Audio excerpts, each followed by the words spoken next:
Bismillahirrahmanirrahim. Wassalatu wassalamu ala Rasulillah wa ala alihi wa sahbihi wa man wala, amma ba'du.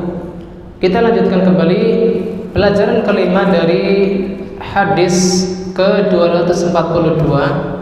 Kata Syekh Abdullah Al-Basam, istadalla bi tafdhilil halqi, yang menunjukkan atas keutamaan menggundul habis rambut kepala dibandingkan dengan taksir adalah bahwa keduanya adalah nusukan min manasikil haji.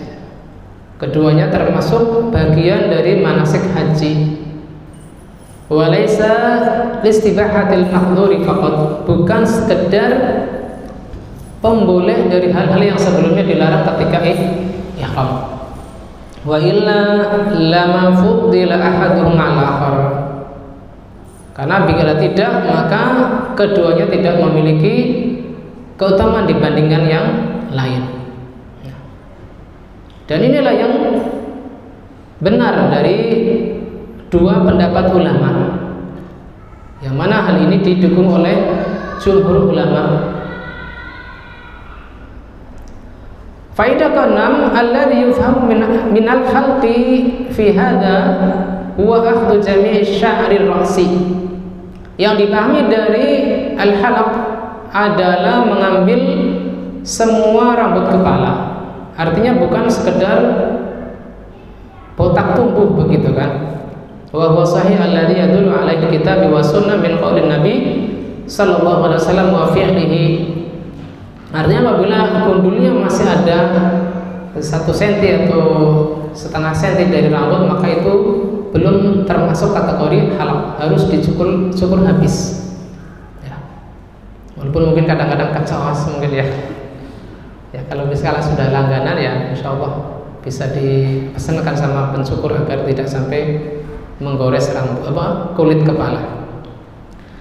Wallahu ta'ala alam. Kita masuk ke bab 17, bab tawafil ifadah wal wada'. Qala al-mu'allif rahimahullah ta'ala an Aisyah radhiyallahu ta'ala anha qalat hajjajna ma'an nabiy sallallahu alaihi wasallam. Dari Aisyah, semoga Allah meridainya, beliau mengatakan kami berhaji kepada dan bersama Nabi sallallahu alaihi wasallam. Fa afadna yauman nahar, dan kami tawaf ifadah pada hari ke-10. Fa hadat Safiyah.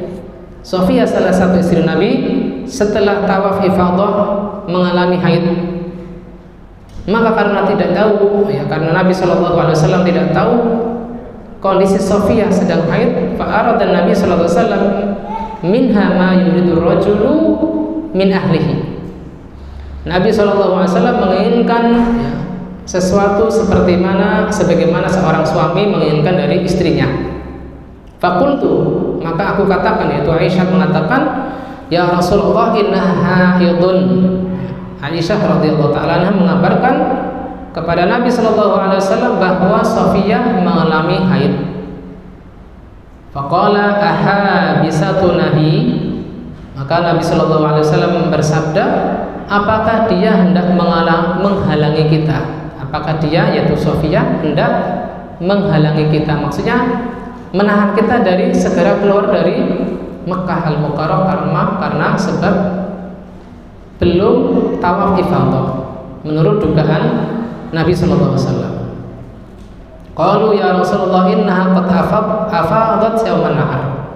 Maka para sahabat pun mengatakan, wahai Rasulullah, sesungguhnya Safiyah sudah tawaf ifadah pada hari ke-10. Maka Rasulullah SAW memerintahkan ukhruju, maka keluarkanlah. Maksudnya kalian boleh keluar dari tanah haram sebagaimana waktunya. Artinya tidak menunggu Safiyah untuk menunaikan tawaf ifadah terlebih dahulu, karena tawaf ifadah adalah termasuk rukun haji. Dalam lafaz yang lain, qala Nabi sallallahu alaihi wasallam aqra halqa atafat yauman nahar. Aqra halqa itu kata-kata yang yajri ala lisanil Arab, kata-kata yang menyayangkan, yang keluar begitu saja pada lisan-lisan orang Arab. yang mana secara letterlock al-aqra halqa artinya adalah ya, semisal kata-kata ya, semoga dia tertimpa luka dan sakit tenggorokan. Artinya kalau kita artikan secara letterlock ini adalah kata-kata yang mendoakan orang lain kecelakaan atau terkena sakit. Tetapi apabila kita mengambil sirahnya sebagaimana kata-kata yang biasa keluar dari orang Arab, maka artinya adalah aduh gitu kan, sangat disayangkan begitu. Atafat yauman nahar, apakah Sofia sudah tawaf pada hari ke-10 yaitu tawaf ifadah? Qila na'am, ada yang mengatakan sudah. Qala fanfiri, maka pergilah.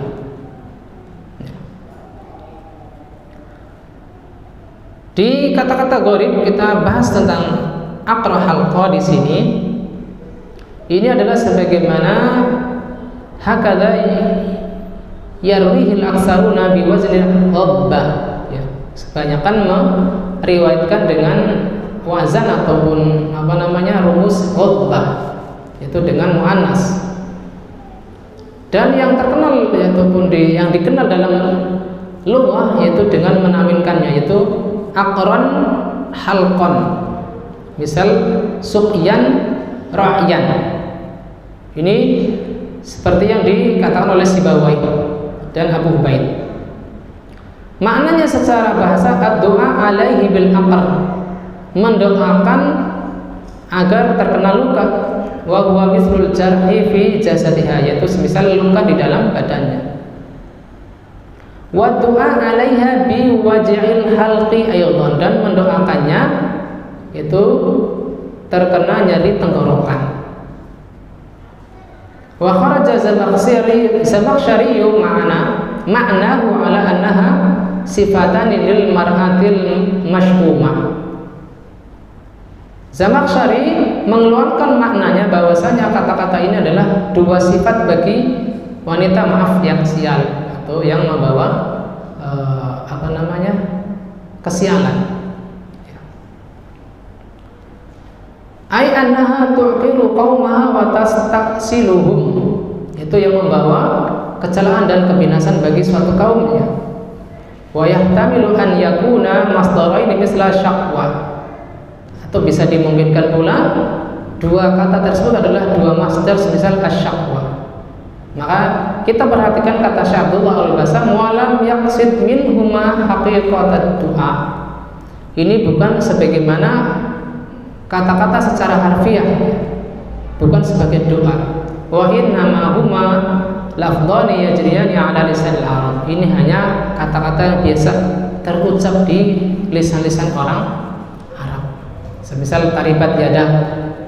Taribat yadak adalah semoga tanganmu berdebu. Maksudnya agar doa kemiskinan ya, karena orang yang miskin biasanya tangannya berdebu gitu kan.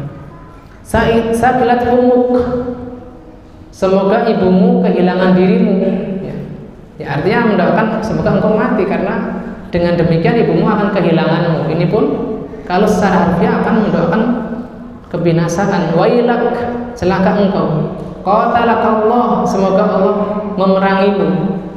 Ja'alakallah fidai ya. Semoga Allah Ta'ala menjadikanmu sebagai tebusanku. Ya khaybatak, dan lain sebagainya. Artinya kata-kata ini hanya sekedar menyayangkan ya. Kok bisa gitu loh, bukan dimaknai sesuai dengan letterlock bahasanya. Sehingga apabila kita menjumpai kata-kata ini bukan Rasulullah kejem mendoakan keburukan bagi sahabat dan istri-istri beliau ya. Taribat yadak, sakilat umuk, wailak, qatalakallah atau qatalahumullah gitu kan, yang Rasulullah SAW mendengar informasi ada sahabat yang memfatwahkan tetap mandi bagi orang yang terluka di kepalanya. Qatalahumullah ya. Itu adalah kata-kata menyayangkan saja, bukan dimaknai secara bahasa. Ja'alakallahu fida dan seterusnya.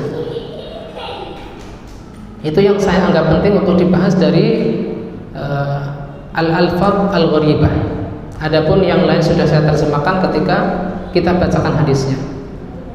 Kita masuk langsung ke makna umum dari hadis ini. Kata Syekh Abdullah, bahwasanya Aisyah radhiyallahu anha menyebutkan anam hajju ma'an Nabi sallallahu alaihi wasallam fi hajatil wada'. Mereka berhaji bersama Rasulullah sallallahu alaihi wasallam dalam haji wada'. Falamma qadaw manasikahum afadhu liyatufu bil baitil atiq. Ketika mereka telah menyelesaikan manasik mereka, maka mereka pun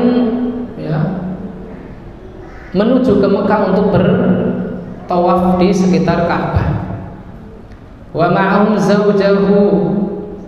zawjuhu Safiyah radhiyallahu anha, dan bersama mereka ada istri Rasulullah sallallahu alaihi wasallam Safiyah. Falamma kana lailatul nafr halat Safiyah.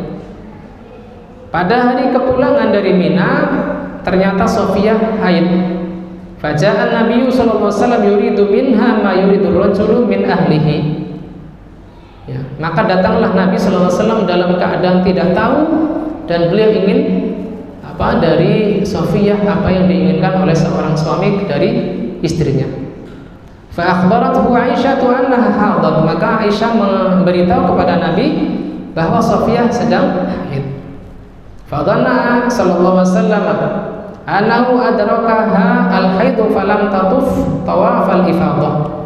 Dan Nabi mengira atau menyangka bahwasanya haid telah lebih dahulu datang sebelum Safiyah tawaf ifadah. Li'anna hadha tawaf ruknun la yatimul hajj bidunihi. Karena tawaf ifadah ini adalah termasuk rukun yang mana haji tidaklah sempurna kecuali dengan tawaf ifadah ini. Maka Rasulullah SAW mengatakan, aha bisa tunahi huna hatta tantahi haidatuha. Apakah dia hendak menahan kita dari tempat ini sampai dia selesai haidnya? Wa tatufu li hajjiha, lalu dia mengerjakan tawaf untuk hajinya. Maka para sahabat pun memberitahukan kepada Nabi sallallahu alaihi wasallam anna qad tawafat tawafal ifadah qabla haidhiha, bahwasanya Safiyah telah mengerjakan tawaf ifadah untuk hajinya. Faqala faltanfir id lam yabqa 'alaiha illa tawafal wada' wa hiya ma'dhuratun fi tarkihi. Maka kalian boleh pergi, boleh menyelesaikan hajinya, karena tidak ada yang tersisa selain tawaf wada' atau tawaf perpisahan, yang mana ini dimaafkan untuk tidak dikerjakan bagi para wanita yang sedang mengalami haid. Berbeda dengan tawaf ifadah yang harus ditunggu sampai selesai dan baru dikerjakan. Faedah dari hadis ini, pertama adalah tawaf ifadah rukun min arkanil hajj. Dapat kita ketahui bahwasanya tawaf ifadah adalah salah satu rukun di antara rukun-rukun haji la yasqutu bihalin, yang mana ini tidak gugur atas sebab apapun. Faedah kedua, anna ala amiril haji wa raisir rufqah wa nahwiha intidhara man hadat hatta yantahiya haiduha wa tatufu tawafal hajj. Wajib bagi pemimpin haji, bagi pemimpin rombongan, untuk menunggu rombongannya dari wanita yang sedang haid sampai selesai haidnya. Bagaimana kalau haidnya selesai setelah hari-hari tasyrik? Tetap ditunggu sampai mengerjakan tawaf ifadahnya. Yang ketiga, anna tawafal wada' ghairu wajibin 'alal haid. Adapun tawaf perpisahan adalah tidak wajib bagi wanita haid. Wa anha takhruju wa laysa 'alaiha fida litarkiha tawaf.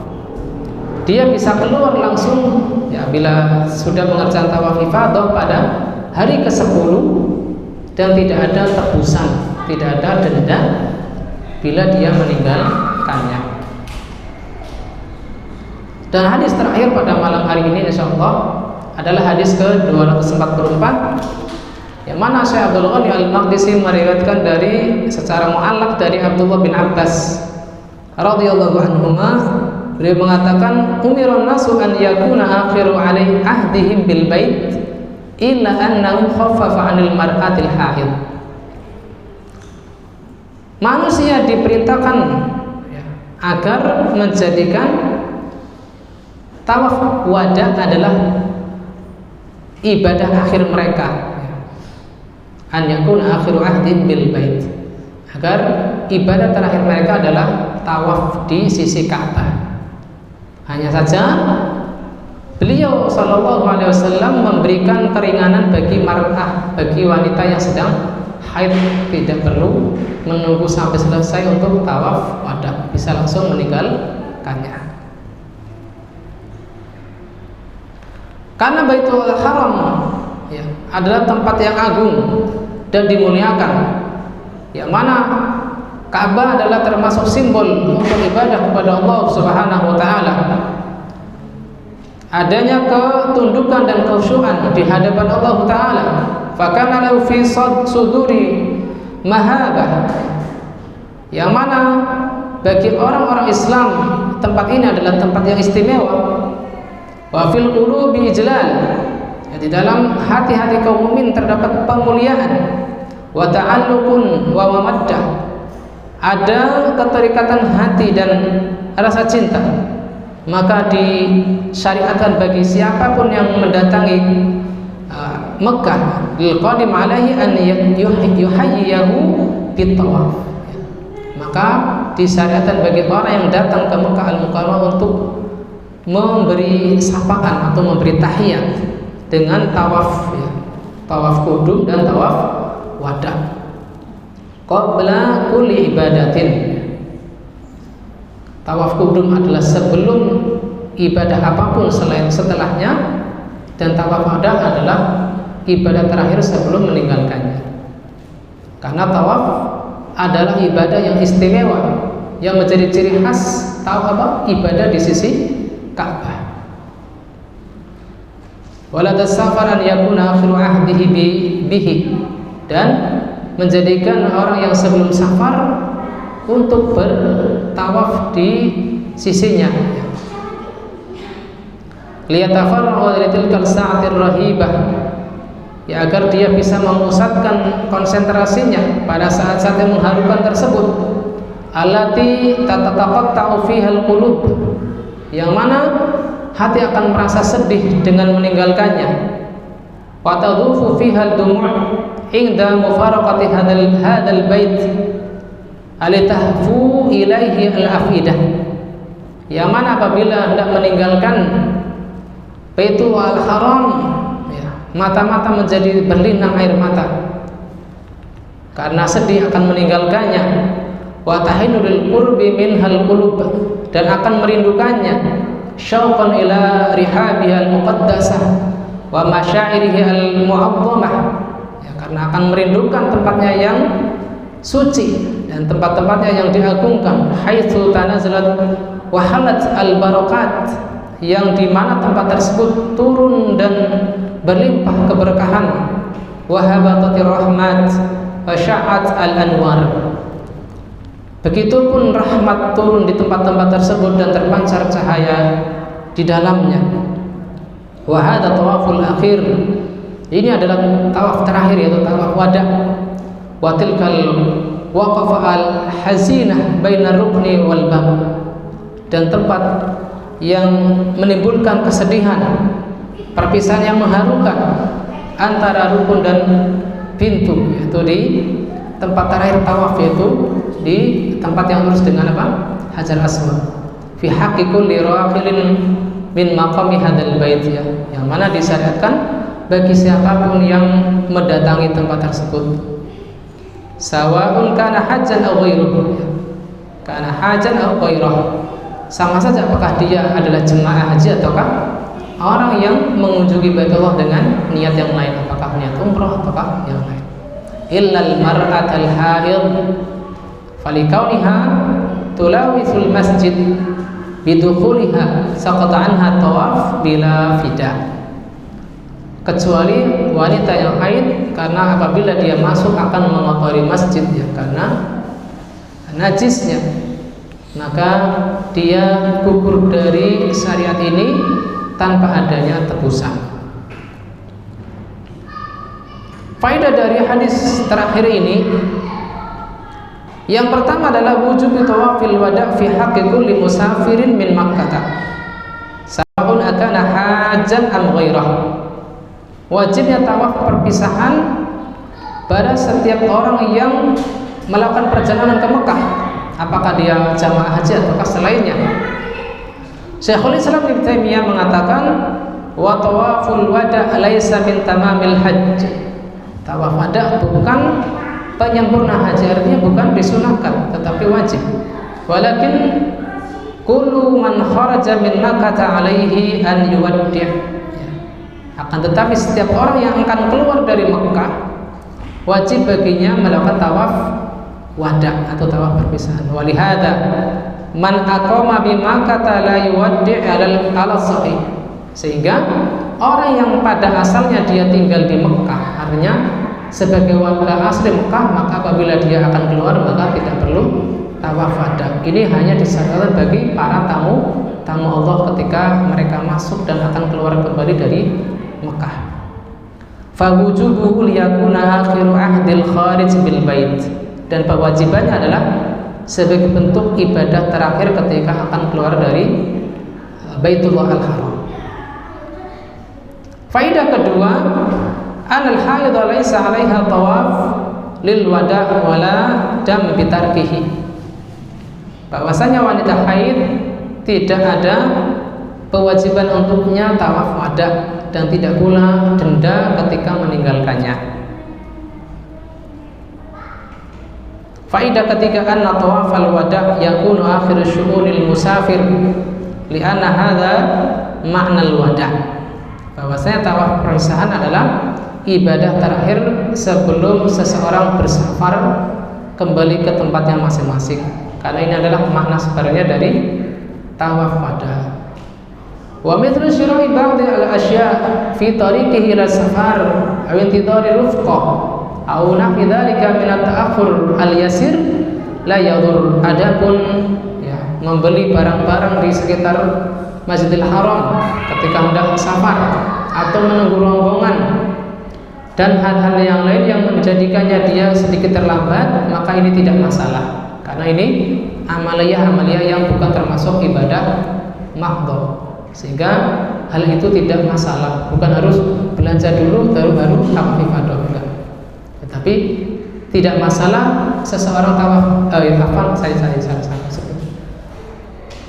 dia boleh tawaf wada' dulu baru belanja dan menuju ke bandara. Tidak harus belanja dulu baru tawaf wada', karena itu akan menyusahkannya, terlebih pada musim-musim haji ataukah mungkin umroh pada 10 hari terakhir di bulan Ramadan, yang mana kota Mekah penuh dengan dipadati oleh manusia, maka ini akan menyusahkannya apabila dia berbeda dari rombongan. Kemudian di akhir bab ini penulis yaitu Syekh Al-Lubasa menyebutkan ikhtilaf ulama, yang mana Malik berpendapat ila istihbab tawafil wada'. Imam Malik berpendapat bahwa saya tawaf perpisahan hukumnya mustahab duna wujubihi ala kulli ahad li suqutihi 'anil haid walau kana wajiban lama saqata bihal. Ini menurut alasan Imam Malik mengapa beliau menyunahkan saja, tidak mewajibkan, karena apa? Tawaf wada' ini bisa gugur dari orang yang wanita yang haid. Seandainya wajib maka tidaklah gugur dengan sebab apapun. Adapun jumhur ulama di antara adalah para imam yang 3 berpendapat ila wujubi ala ghairil hamil, bahwasanya tawaf wada' adalah tawaf yang wajib selain pada wanita yang haid di hadhirul amri bihi, karena zahir perintah Nabi sallallahu alaihi wasallam umiran nasu an yakuna akhiru ahdin bil bait. Di sini manusia diperintahkan. Maka jumhur ulama mengatakan tawaf wada' pun wajib, tetapi memang diberikan keringanan bagi wanita yang haid untuk meninggalkannya dan tidak ada denda bagi mereka. Ibnu Munzir mengatakan qala amatu fuqahil amsar, ya, rata-rata para ahli fikih dari berbagai tempat berpendapat laisa 'alal haid allati afadat tawaf al-wada. Ya. Tidak ada kewajiban bagi wanita haid yang telah melaksanakan ifadah, melaksanakan tawaf ifadah untuk tawaf wada apabila memang haidnya belum selesai. Wallahu ta'ala alam bisawab. Demikian yang bisa kita bahas malam ini, 3 bab, yaitu bagaimana tata cara jamrah, yaitu melempar jamrah, kemudian keutamaan halaq dibanding dengan taksir, dan bab ketiga adalah tentang tawaf ifadah dan wada. Wallahu ta'ala alam bisawab. Demikian yang bisa kita bahas kali ini. Barangkali ada tanya jawab sedikit, maka saya persilakan. Barangkali ada yang belum jelas dari penjelasan malam ini, ataukah ada masalah lain bisa kita diskusikan. Wallahu ta'ala alam bisawab.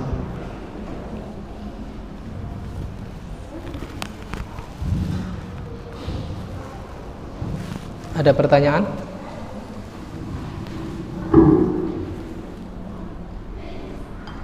Bismillah.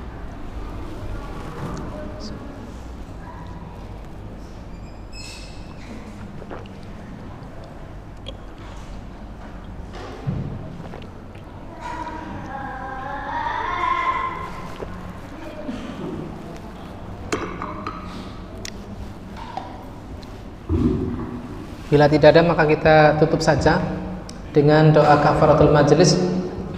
Subhanakallahumma wa bihamdik asyhadu an la ilaha illa anta astaghfiruka wa atubu ilaik. Kurang lebihnya mohon maaf. Billahi taufiq wal hidayah. Wassalamualaikum warahmatullahi wabarakatuh.